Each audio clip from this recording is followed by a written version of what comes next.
कभी कभी हमारे जीवन में कुछ ऐसे लोग होते हैं जो हमसे किसी कारण से दूर हैं, चाहे वह हमारे आसपास हो या फिर किसी और शहर या देश में हो सकता है कि वे आपसे बात नहीं कर रहे हो या आपको ब्लॉक करके रखा हो या आपसे मिलने से बच रहे हो।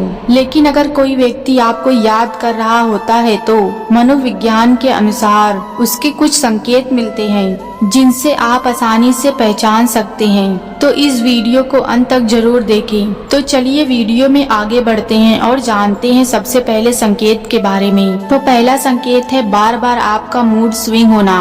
अगर आप बहुत खुश हैं और अचानक से आपकी ऊर्जा में गिरावट आ जाती है, आप अकेलापन महसूस करने लगते हैं, भले ही आपके आसपास कितने ही लोग क्यों ना हो, तो यह इस बात का संकेत है कि कोई व्यक्ति आपको बहुत याद कर रहा है और वह व्यक्ति आपको याद करके परेशान हो रहा है, इसीलिए आप उसकी भावनाओं को महसूस कर रहे हैं। अब बात करते हैं कि अगर कोई व्यक्ति आपको खुशी से याद कर रहा है, यानी आपको याद करते हुए खुश है और आपके साथ बिताए हुए पलों को याद करके खुश हो रहा है, ऐसे समय में आपको भी उस व्यक्ति से सकारात्मक ऊर्जा महसूस होगी। आप पूरे दिन खुश और ऊर्जा से बने रहेंगे।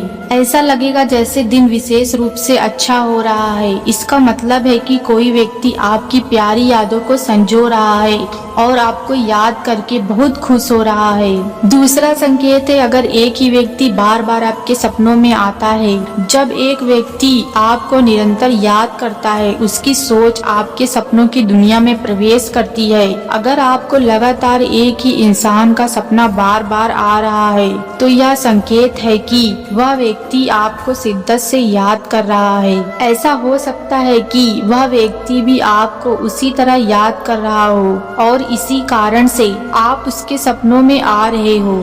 तीसरा संकेत है अगर अचानक से आपके शरीर के रोंगटे खड़े हो जाएं, तो अब बहुत से लोग कहेंगे कि यह तो बहुत सी परिस्थितियों में होता है, लेकिन जब आप बिल्कुल शांत बैठे हों और ऐसी कोई स्थिति ना हो जिससे आपके शरीर के रोंगटे खड़े हो जाएं, लेकिन फिर भी ऐसा हो रहा है, तो इसका मतलब है कि कोई व्यक्ति आपको याद कर रहा है। हो सकता है कि वह आपको याद करते हुए रो भी रहा हो। यह एक गहरा संकेत है। आइए अब बात करते हैं चौथे संकेत के बारे में। जब कोई व्यक्ति आपको बहुत बुरी तरह से याद करता है, तो आपको अचानक से अत्यधिक चिंता, बेचैनी महसूस हो सकती है। ऐसा तब होता है जब आपको लेकर वह व्यक्ति बहुत ही ज्यादा परेशान होता है। हो सकता है कि आपने उसे ब्लॉक कर रखा हो या उससे बात करने से मना कर दिया हो। ऐसी स्थिति में कई लोगों के मन में सवाल आता है कि अगर वह इतना ज्यादा मिस कर रहा है तो वह कॉल क्यों नहीं करता। हो सकता है कि वह गुस्से में हो या ईगो में हो, क्या आपकी बहुत ज्यादा लड़ाई हुई हो या फिर किसी अन्य कारण से वह आपसे बात ना कर पा रहा हो। तो इनमें से 2 या 4 संकेत भी मिलते हैं तो यह आपके लिए खुशी की बात है। तो दोस्तों फिर मिलते हैं ऐसे ही एक वीडियो के साथ। तब तक के लिए अपना ख्याल रखें और हमेशा मुस्कुराते रहिए। जय हिंद।